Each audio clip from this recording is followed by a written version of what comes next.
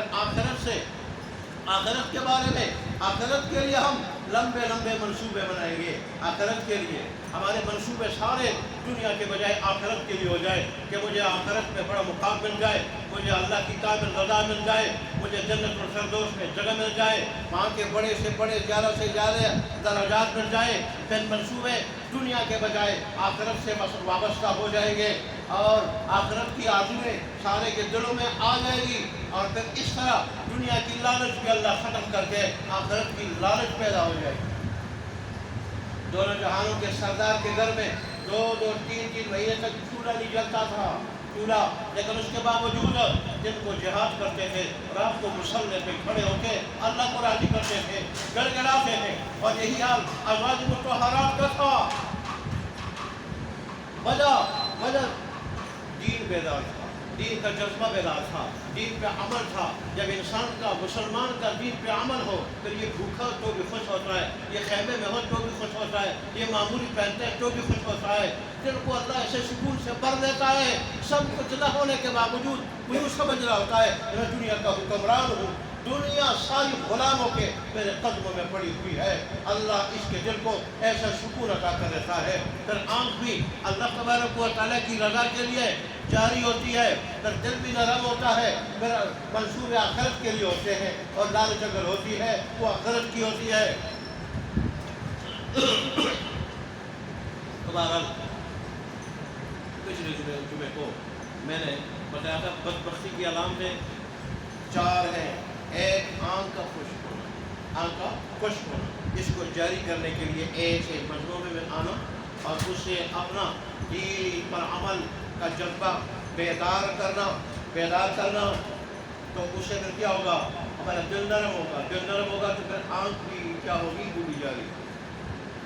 اور دوسرا میں نے آپ کو بتایا تھا دل کا سخت ہونا، اور میں نے یہ بھی بتایا تھا، میں کیا بتاؤں گا، اللہ اس کے رسول نے یہ باتیں بتائی۔ علماء یہ کہتے ہیں کہ دل جب سخت ہو تو یہ ہر برائی کی جڑ ہے، پھر ظلم اس دل میں، حسد اس دل میں، کینہ اس دل میں، تکبر اس دل میں، اور کفر اس دل میں، شرک اس دل میں، گمراہی بدعت اس دل میں، اور دوسرے کا حق دبانا وہ اس دل میں، آخرت سے غافل ہونا اس دل میں، دنیا کا پجاری ہونا وہ اس دل میں۔ جب یہ دل سخت ہو جاتا ہے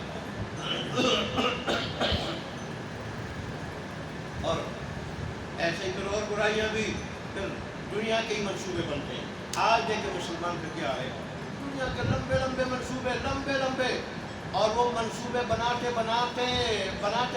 اور تکمیل کرتے یہ تھکتا نہیں، یہاں تک کہ کئی پلازے بھی بن جاتا ہے تو بھی یہ تھکتا نہیں، کئی مارکیٹیں بن جاتی ہیں تو بھی یہ تھکتا نہیں۔ اور اسی حالت میں جب موت آ جاتی ہے پھر لوگ کہتے ہیں کلمہ پڑھو، یہ کہتے ہیں فلانا پلازا اس کو دے دو،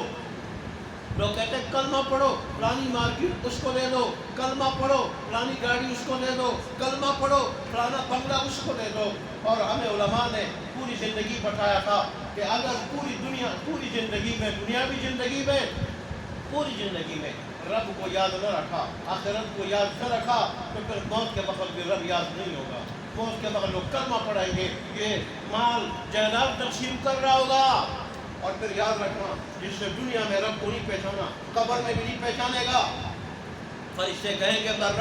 تیرا رب کون ہے؟ اگرچہ دنیا میں عربی جانتا تھا، یہ دبئی میں رہ گیا تھا، یہ سعودیہ میں رہ گیا تھا، یہ جدید عربی فرق بولتا تھا، ایسی بولتا جیسے علماء نہیں بول سکتے، لیکن اس کے باوجود قبر میں جو فرشتہ پوچھے گا مر رب تو کون، تیرا رب کون ہے، یہ کہے گا ہاں افسوس میری جان، وہ کہے گا ماجین تیرا دین کیا ہے، یہ کہے گا، یہ پھر وہی کہے گا ہاں انا ادری، ہائے افسوس ہے افسوس میں نہیں جانتا۔ اور کہے گا من نبی، جو تیرا نبی کون ہے، پھر وہی کہے گا ہائے افسوس ہے افسوس میں نہیں جانتا۔ موت کے وقت بھی نہیں جانے گا، قبر میں نہیں جانے گا، اور پھر قیامت کے دن اللہ اس کو نہیں جانے گا۔ اللہ کہے گا جیسے تو دنیا دین سے اندھا بنا ہوا تھا، خود سے اندھا بنا ہوا تھا، آخرت سے اندھا بنا ہوا تھا، آج تجھے اندھا کر کے اٹھاؤں گا۔ قرآن کہتا ہے ایسا آدمی جس کا قرآن پہ عمل نہ ہو، پوری زندگی اس نے قرآن کو جانا نہ ہو، قیامت کے دن اندھا اٹھایا جائے گا۔ دنیا میں تھوڑی دیر کے لیے اس جہان میں آنکھ بند کر دے، سارا جہان اندھیر ہو جاتا ہے، انسان کتنا پریشان ہو جاتا ہے، وہاں اس کو اندھا کر کے اٹھایا جائے گا۔ یہ کہے گا اللہ میں تو بینا تھا، میں تو دیکھتا تھا، مجھے کیوں اندھا اٹھا کے